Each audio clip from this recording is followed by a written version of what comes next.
नमस्कार, देश की बात में स्वागत है आपका। पिछले कई दिनों से आप देख रहे हैं कि बिहार में शराबबंदी के बीच एक एक करके जो खबरें आ रही हैं वो शराबबंदी के वजूद पर ही सवाल पैदा कर रही हैं। जहरीली शराब से हाल ही में तकरीबन 60 लोगों की मौत के बाद सरकार की सख्ती बढ़ी है तो दानापुर जैसे मामले सामने आ रहे हैं, जहां पर आज पुलिस ने गैर कानूनी तरीके से शराब बनाने की एक बड़े अड्डे का पर्दाफाश किया है। यह अड्डा भीड़भाड़ वाले दानापुर रेलवे स्टेशन के करीब ही है और ऐसे में सवाल यह है कि अब तक क्या किसी की नजर इस पर नहीं पड़ी थी या किसी हादसे का इंतजार यहां पर हो रहा था।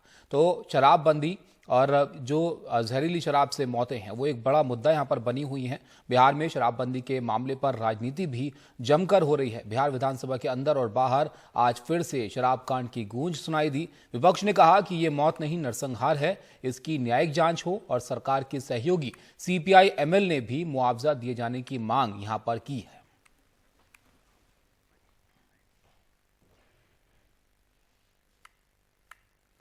हमारे सहयोगी मनीष कुमार हमारे साथ जुड़ गए हैं, उनके पास चलते हैं। मनीष जी, एक बड़ा मुद्दा यहाँ पर जहरीली शराब से मौतें जो हैं वो बनी हुई हैं। उस बीच ये दानापुर में जो फैक्ट्री एक तरह से मिली है, इसके बारे में जरा आप बताइए, इसको लेकर और क्या जानकारी जो है वो मिल पाई है।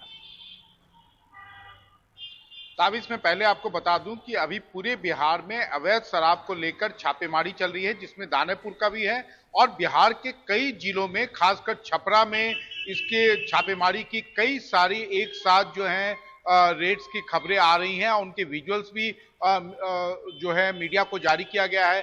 कई जगहों पर ड्रोन कैमरा के आधार पर, कई जगहों पर तालाब से जो है शराब की बोतलें निकाली गई हैं। तो ये अभी फिलहाल अगले कुछ दिनों तक ये सघन छापेमारी चलती रहेगी, क्योंकि राज्य सरकार कहीं ना कहीं जहरीली शराब पीने से जो लोगों की करीब 80 लोगों की मौत की अभी तक पुष्टि हो पाई है। हालांकि सरकार का कहना है कि मात्र 38 लोग ही मरे हैं, लेकिन 80 लोगों के नाम पब्लिक डोमेन में है। उसके बाद नीतीश सरकार कहीं ना कहीं बैकफुट पर है, जिसके कारण अब जो है पूरी तरीके से आप कह सकते हैं कि पुलिस और एक्साइज डिपार्टमेंट के अधिकारी हों या जो बड़े मंत्री भी हैं, वो भी अब कार्रवाई करने का पूरा एक तरह से आप कह सकते हैं कि थोड़े से उनमें एग्रेशन दिखाई दे रहा है। दूसरी बात यह है कि आज बिहार विधानसभा में जो हंगामा था, ताबिश वो इस बात को लेकर था कि जो 4 लाख का बिहार एक्साइज एक्ट में मुआवजा देने की बात है, तो आखिर इस केस में मुआवजा क्यों नहीं दिया गया।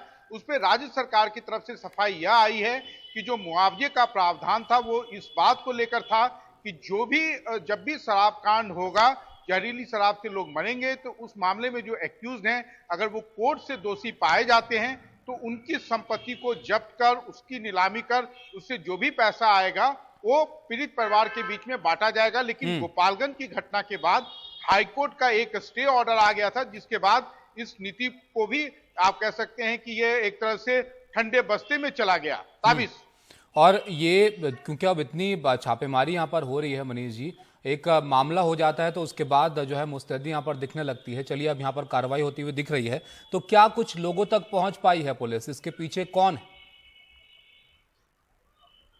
देखिए, पुलिस का कहना है कि हर मामले में जो आरोपी होते हैं उनकी गिरफ्तारी हो जाती है, लेकिन बिहार में जो पूरा आप कह सकते हैं कि जो शराब का जो धंधा है उसमें बड़े बड़े माफिया हैं, जब तक उन बड़े माफियाओं को नहीं पकड़ा जाएगा, कोई घटना के बाद आप स्थानीय लोगों को पकड़कर अगर आप ये समझ रहे हैं कि आने वाले दिनों में ऐसी घटनाओं की पुनरावृत्ति रोक देंगे, तो ये एक तरह से कोरी कल्पना है और ऐसी घटनाएं आने वाले दिनों में भी होती रहेगी, क्योंकि ये जो है काफी ये स्थानीय भी मामला है। जो जहरीली शराब बनती है वो आज कोई जहरीली शराब बाहर से नहीं आता है, लोग वहां पर स्थानीय लेवल पर आप कह सकते हैं कि नफा के लिए इतना ज्यादा उसमें आप कह सकते हैं एडल्ट्रेशन करते हैं, मिक्सिंग करते हैं कि वही शराब जो है वो जहरीली हो जाती है। ताबिश शुक्रिया मनीष जी आपका इस सब जानकारी के लिए। तो मनीष जी बता रहे थे कि वहाँ पर अब किस तरीके से जो है वो छापेमारी भी हो रही है और ये जो तस्वीरें हैं वो सामने आई हैं। आप देखिए स्क्रीन पर, आप देख पा रहे होंगे किस तरह से अवैध तरीके से शराब बनाई जा रही थी यहाँ पर। और एक तरफ ये मुद्दा है और दूसरी तरफ विपक्ष इस पर लगातार सवाल उठा रहा है कि यहाँ पर मुआवजा जो है दिया जाना चाहिए। और शराबबंदी के बीच में इस तरह की घटना एक बड़ा सियासी बवाल बिहार में बन गई है और इस पर जबरदस्त जो है राजनीति भी हो रही है।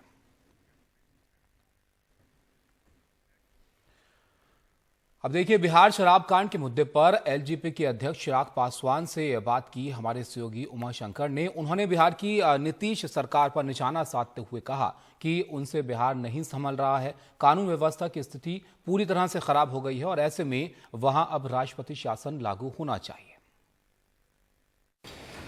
बिहार में जहरीली शराब से होने वाली मौतों का जो मामला है वो संसद में छाया हुआ है। हमारे साथ चिराग पासवान हैं। आप बता रहे हैं कि 200 के आसपास मौत हुई है, क्या आधार है आपके इस आंकड़े का? भाई पहली बात तो मैं इसको करेक्ट करूँ, ये मौतें नहीं है, ये हत्याएं हैं। अगर आप किसी को जहर देकर मारते हैं तो वो हत्या की ही श्रेणी में आता है। और मेरे दावे का आधार, मैं खुद वहाँ पे गया हूँ, मसरक में गया हूँ, अधिकांश परिवार वालों से मैं मिलकर आया हूँ और वो मेरा आधार को और ज़्यादा मजबूत करते हैं कि वहाँ पर आंकड़ों को छुपाया जा रहा है। जिस तरीके से प्रशासन के द्वारा वहाँ पर दबाव डाला गया, आनन फानन में दाह संस्कार करने का, बिना पोस्टमार्टम कराए लोगों का अंतिम संस्कार वहाँ पे कर दिया गया। अभी भी दबाव डाला जा रहा है कि कोई ये ना बोले कि भैया शराब पीने से इनकी मृत्यु हुई है, नहीं तो तुमको जेल के अंदर डाल दिया जाएगा। तो ये तमाम बातें दर्शाती हैं कि आंकड़ों को वहाँ पर, और ये अभी से नहीं भाई, ये लंबे समय से आंकड़ों को छुपाने का काम किया जा रहा है। उनके राष्ट्रीय अध्यक्ष पता नहीं 200-250 का कुछ आंकड़ा बता रहे हैं, जबकि हकीकत है कि पिछले साल भर में मैं खुद 500 परिवार से मैं खुद जाकर मिला हूं कम से कम। विपक्ष में रहते हुए भी सबसे पहले हम ही लोगों ने इस कानून का समर्थन किया था। पर ये कानून अगर धरातल पर नहीं उतरा तो कोई खामियां तो होंगी। उसके लिए आप सर्वदलीय बैठक बुलाइए, बैठक बुलाकर सबसे राय मशवरा कीजिए कि भैया इस कानून को कैसे सशक्त किया जा सकता है। बट भाई हकीकत है अब ये भी समय निकल गया। बिहार अब मुख्यमंत्री जी से संभल नहीं रहा। जिस तरीके से अपराध वहां पर बढ़ रहा है, जिस तरीके से जहरीली शराब की घटना और ये नेक्सस जिस तरीके से अपने पांव वहां पे पसार चुका है, ऐसे में बिहार में अब सिर्फ राष्ट्रपति शासन लागू करना ही एकमात्र विकल्प है। मां महीम जी से हम लोगों ने मुलाकात भी की, उनसे भी हम लोगों ने आग्रह किया। लेकिन कई बार जो है क्वेश्चन सेशन जो है हम लोगों ने चलाने का काम किया, ठीक है। तो आपको मंत्री जी ने, सुनील जी ने जवाब दे ही दिया, उसमें क्या अलग क्या है? आप कौन चुप है? किस बारे में चुप है? किसके? कौन से? जो लोग की मौत हुई है। नहीं, आप ये बताइए ना। आप लोग जो हैं स्विच ऑफ होते हैं, जैसे बीजेपी का हरकत रहता है वही काम जो है मुआवजा। आप एक बात समझ लीजिए कि जो भी बात थी बिहार की जनता के सवाल, पढ़ाई, दवाई, कमाई, सिंचाई, ये मुद्दा नहीं है। और ये भाजपा के लोग जो आंकड़ा कितने लोग मरे हैं बीजेपी शासित राज्यों में, वहां क्या कर रहे हैं ये लोग? क्या कार्रवाई कर रहे हैं? तो उसके लिए तो कोई जवाब है नहीं। नित्यानंद राय जी ने पार्लियामेंट में क्या जवाब दिया था? तो आंकड़े तो स्पष्ट है कि बीजेपी शासित राज्यों में ज्यादा मौतें हुई हैं, तो वहां तो लोग खामोश हैं। तो ये क्या मतलब है? और ये लोग आज जगह हैं क्या? 4 महीना पहले कहाँ थे भाई? आप पूछे हैं? आप, हमको तो खुश होता कि आप जरा पूछते भाजपाइयों से कि 4 महीने पहले कहाँ थे, कहाँ बैठे, कितना साल तक गद्दी पे बैठे, और इस शपथ ये लोग लिया था कि नहीं लिया था? अरे भाई अगर शराबबंदी खत्म करना है तो खुल के बोलो ना, खुल के कहिए कि हम शराबबंदी जो कानून है उसको हटाया जाए, खुल के बोले। तो खुल के बोलना तो चाहिए, तो भाग क्यों रही है? बोलते हैं कि नशा मुक्ति होनी भी चाहिए, शराबबंदी अच्छी चीज है, लेकिन फिर उल्टा ड्रामा करते। जो भी है एक तरफा होने ना, तो भाजपा का तो ये चरित्र रहा है, कथनी और करनी का।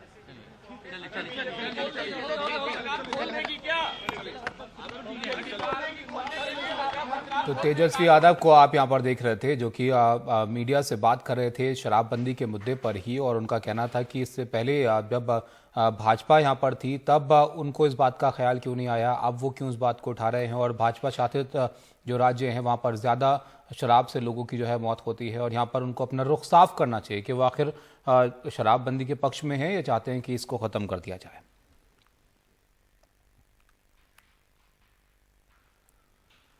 आगे बढ़ते हैं और अब पंजाब से खबर आपको दिखाते हैं। पंजाब के फिरोजपुर में पुलिस और किसानों के बीच झड़प हुई है और ये किसान जीरा में शराब के कारखाने के बाहर प्रदर्शन कर रहे थे। इसी दौरान उनकी पुलिस के साथ गहमा गहमी हो गई।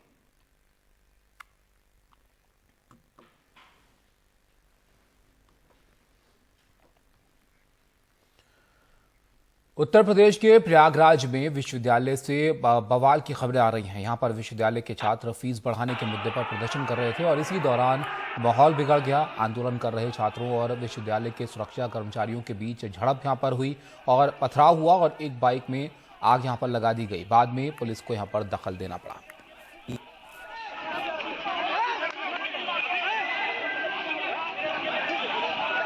ये इलाहाबाद यूनिवर्सिटी है, इसमें प्रथम सूचना प्राप्त हुई थी कि छात्रों में और जो यहाँ सुरक्षाकर्मी गार्ड्स हैं उनके बीच में कुछ झड़प हुई है। इस झड़प के बाद में यहाँ पे स्थिति को पूर्णतः नियंत्रित कर लिया गया है। छात्र अब यहाँ पे आ गए हैं, छात्र संघ भवन के पास में, यहाँ पे सब आके शांतिपूर्ण बैठ गए हैं और स्थिति अब पूर्णतः नियंत्रण में है। छात्रों और जो दूसरी तरफ से कहना है उस चीज़ की बात जानने के लिए कोशिश की जा रही है। इनकी बात करके और जो विधिक कार्रवाई है वो सही विधिक कार्रवाई कराई जाएगी। स्थिति अब पूरी तरह नियंत्रण है क्योंकि दोनों पक्षों से वार्ता हो रही है। तो फिर अभी मैं और चीज़ें क्लियर करके बताता हूँ। प्रथम सूचना इतनी है। अजय सिंह हमारे साथ जुड़ गए, उनके पास चलते जानकारी के लिए। अजय, हम सुन रहे थे यहाँ पर पुलिस का कहना है कि स्थिति अब नियंत्रण में है, लेकिन ऐसी स्थिति वहाँ पर पैदा क्यों हुई कि वहाँ पर झड़प हुई? और दूसरा ये भी बताइए कि फीस बढ़ाने का जो मुद्दा है इस पर अभी तक हल क्यों नहीं निकल पाया है? आपको बताएं कि पिछले 105 दिनों से इलाहाबाद विश्वविद्यालय में फीस वृद्धि को लेकर के ये आंदोलन चल रहा है और इस आंदोलन को लेकर के कई बार झड़पें सुरक्षा के लोगों के बीच में लेकर के हुआ है। वाइस चांसलर का ये कहना है कि हमने जो फीस वृद्धि की है वो बहुत नॉमिनल है और बच्चों का कहना है कि आपने तकरीबन 4 गुना से ज्यादा फीस बढ़ा दिया है। इस बात को लेकर ये लोग आंदोलनरत है। आज की जो घटना है ताबिश, वो जो विश्वविद्यालय के अंदर प्राइवेट सिक्योरिटी गार्ड हैं उन गार्डों को लेकर के कुछ एक मेन गेट जो है जहां छात्र संघ भवन है उसके बगल में एक मेन गेट है, उसके खुलने को लेकर के एक छात्र के साथ बवाल होता है। उसके बाद कुछ मारपीट की नौबत आती है, झड़प की नौबत आती है। उसके बाद बहुत से गार्ड जो है वो बताते हैं, छात्रों का कहना आरोप है कि लाठी डंडे और राड के साथ आकर के मारपीट उन्होंने शुरू कर दिया। उसके बाद फिर छात्र भी उसमें गुस्से में आ गए, उन्होंने कई मोटरसाइकिल में आग लगा दी, फिर वहां हंगामा किया, तोड़फोड़ किया, प्रॉक्टर पे भी तोड़फोड़ किया। वर्तमान समय में भारी संख्या में पुलिस बल आ गई है। छात्र अपने, जैसा पुलिस बता रही थी कि छात्र संघ भवन के पास सारे छात्र जहां आंदोलन रहते हैं वहां पर इकट्ठा हो गए हैं। गार्डों के बीच में बातचीत हो रही है, लेकिन ये तनातनी फीस वृद्धि को लेकर के पिछले 105 दिनों से इलाहाबाद विश्वविद्यालय में चल रहा है। विश्वविद्यालय प्रशासन जो है वो इन बच्चों से बात नहीं कर रहा है। वाइस चांसलर अभी तक बात नहीं की है। हालांकि बीच बीच में मध्यस्थता होने की कोशिश होती रही है, लेकिन वो टूटती रही है और इस बीच ये लोग आंदोलन है, ये लोग इस बात पर हैं कि जब तक फीस वृद्धि वापस नहीं होगी हम धरने पर बैठे रहेंगे और ये क्रमिक अनशन चल रहा है। उसी कड़ी में ताबिश आज ये एक झड़प हुई है। जी, शुक्रिया अजय आपका इस सब जानकारी के लिए। तो 105 दिन से छात्र जो है यहाँ पर प्रदर्शन कर रहे हैं फीस बढ़ोतरी को लेकर और आज की तस्वीरें हम आपको ये दिखा रहे हैं और अभी तक इस मुद्दे का कुछ हल यहाँ पर जो है वो निकल नहीं पा रहा है।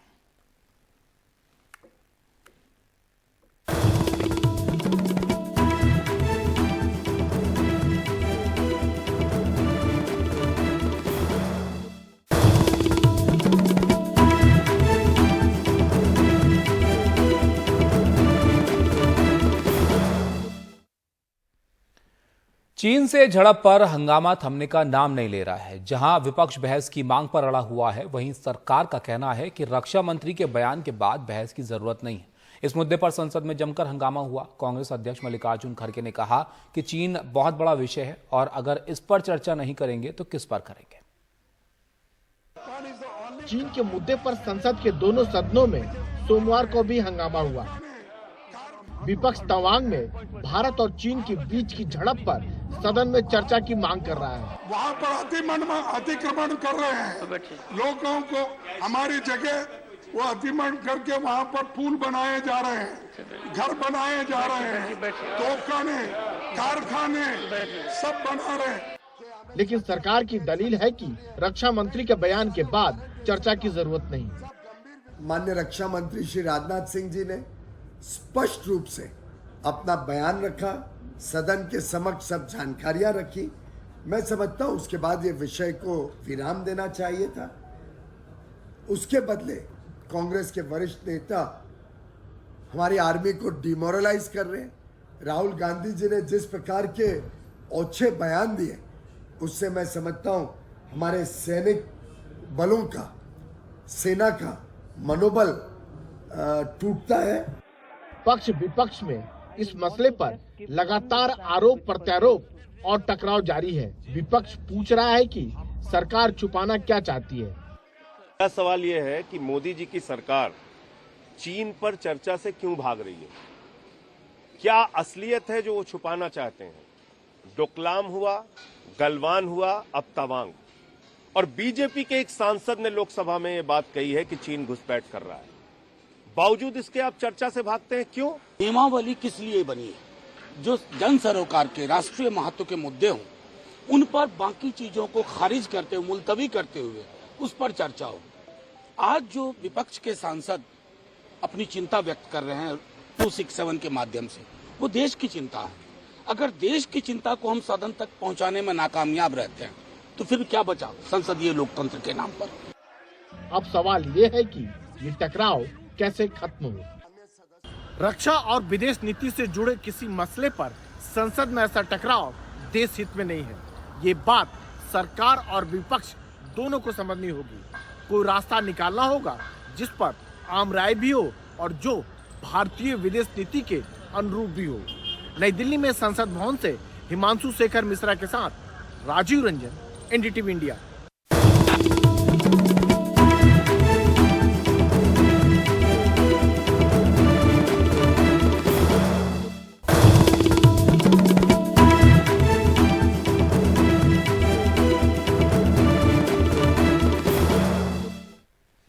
महाराष्ट्र और कर्नाटक के बीच जारी सीमा विवाद खत्म होने का नाम नहीं ले रहा है। सोमवार सुबह बेलगांव पहुंचे महाविकास अघाड़ी के नेताओं को पुलिस ने हिरासत में लिया। वहीं इस मुद्दे को लेकर सोमवार के दिन महाराष्ट्र विधानसभा में भी जमकर हंगामा हुआ।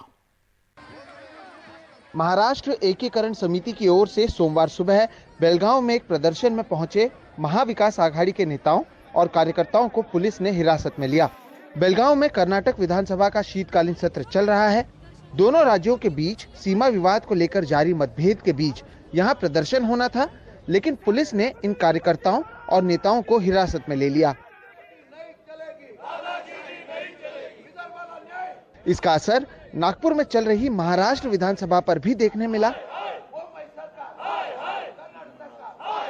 विपक्ष की ओर से विधानसभा के बाहर इस मुद्दे पर प्रदर्शन किया गया और दोनों राज्यों की सरकारों के खिलाफ नारेबाजी की गई।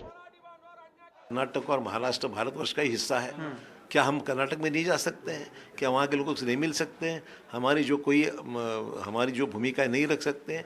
तो ये देश की कॉन्स्टिट्यूशन और फ्रीडम ऑफ स्पीच के खिलाफ ये है। महाराष्ट्र की सरकार अपनी भूमिका रखने में बहुत जैसे बोलेंगे तो लो लाइंग है। बिल्कुल कोई जो सरकार की भूमिका आवश्यक है, पब्लिक डोमेन में जो सरकार की भूमिका आनी चाहिए वो स्पष्ट नहीं आ रही है। शायद डरते होंगे, पता नहीं है।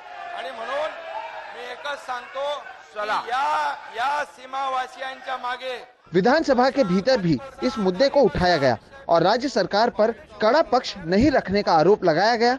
इन आरोपों का जवाब मुख्यमंत्री और उप मुख्यमंत्री ने दिया।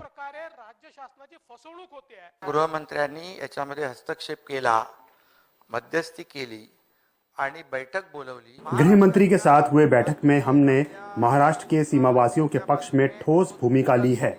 हमने कहा है कि हमारे लोग, हमारी गाड़ियां जब जाती हैं उन्हें रोका जाता है, गाड़ियां तोड़ी जाती हैं, ये सही नहीं है। हमने कहा कि एक्शन को रिएक्शन मिल सकता है। गृह मंत्री ने इस मामले में कर्नाटक को भी सूचना दी है। त्यामुळे असं कुठेही होता कामा नये, मग ॲक्शनला रिएक्शन होऊ शकते हे देखील आम्ही त्या ठिकाणी स्पष्टपणे मांडलं। गृहमंत्री महोदयांनी त्यांना देखील त्या बाबतीमध्ये योग्य त्या सूचना समज दिली। तो हम जरूर इसके ऊपर कर्नाटक की सरकार से बात करेंगे, कर्नाटक के मुख्यमंत्री जी से भी बात करेंगे, क्योंकि दोनों राज्यों ने तय किया है कि आवाजाही पर कोई रोक नहीं है और शांतिपूर्ण अगर आंदोलन हो रहा है तो उसको भी रोकने का कोई कारण नहीं है।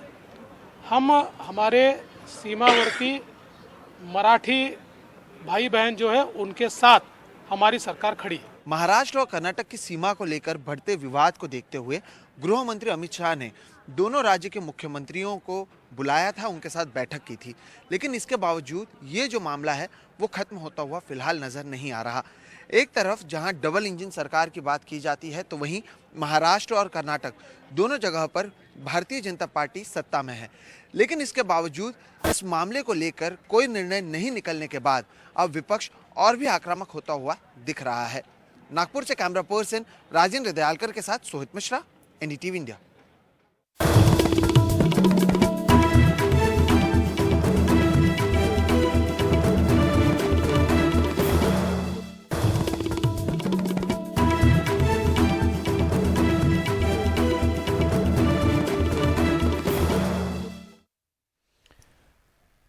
ठंड के मौसम ने दस्तक दे दी है। ज्यादातर राज्यों में पारा नीचे गिर रहा है और इन सब के बीच दिसंबर महीने में भी मुंबईकर गर्मी से जूझ रहे हैं। पारा 35 डिग्री तक पहुंच रहा है और लगातार 2 दिन मुंबई भारत में सबसे गर्म रहा। बीते गुरुवार से मुंबई का अधिकतम तापमान 35 डिग्री के आसपास बना हुआ है।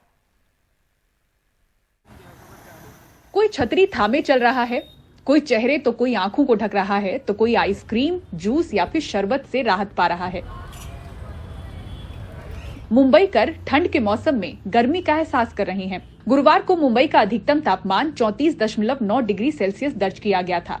शुक्रवार और शनिवार को मुंबई पूरे भारत में सबसे गर्म शहर रहा। शुक्रवार को मुंबई का अधिकतम तापमान 35.6 डिग्री सेल्सियस दर्ज किया गया, तो शनिवार को दिन का तापमान 36 डिग्री के आसपास पहुंच गया था। मौसम विभाग की माने तो इस वर्ष मुंबई शहर में दिसंबर के महीने में तापमान अपनी सामान्य सीमा से 2 से 3 डिग्री सेल्सियस अधिक रहा है। सिर्फ मुंबई ही नहीं बल्कि पूरे कोंकण क्षेत्र में दिन और रात के तापमान में इजाफा हो रहा है। मुंबई के बाद रत्नागिरी में अधिकतम तापमान 35.4 डिग्री सेल्सियस, पुणे में 32.3 डिग्री, धाणु में 31.8 डिग्री दर्ज किया गया। माना जा रहा है कि अरब सागर में पड़ रहे गहरे दबाव की वजह से हवाओं की दिशा बदल रही है और अगले कुछ दिनों तक मुंबई में ऐसा ही मौसम रहेगा। 12 बजे के बाद सी ब्रीज शुरू हो जाती है, जिससे कि तापमान गिरने लग जाते हैं। लेकिन ये जो परसिस्टेंट विंड है, यानी कि जो पूर्वी दिशा से गर्म हवाएं चल रही हैं, ये लगातार चल रही हैं और ये जो सी ब्रीज है इसको भी डिले कर रही हैं। तो सी ब्रीज है वो 3 बजे के आसपास सेट हो पाती है, जिससे कि जो तापमान है वो गिर नहीं पाते। इसीलिए मैक्सिमम और मिनिमम टेम्परेचर दोनों ही ज़्यादा बने हुए हैं।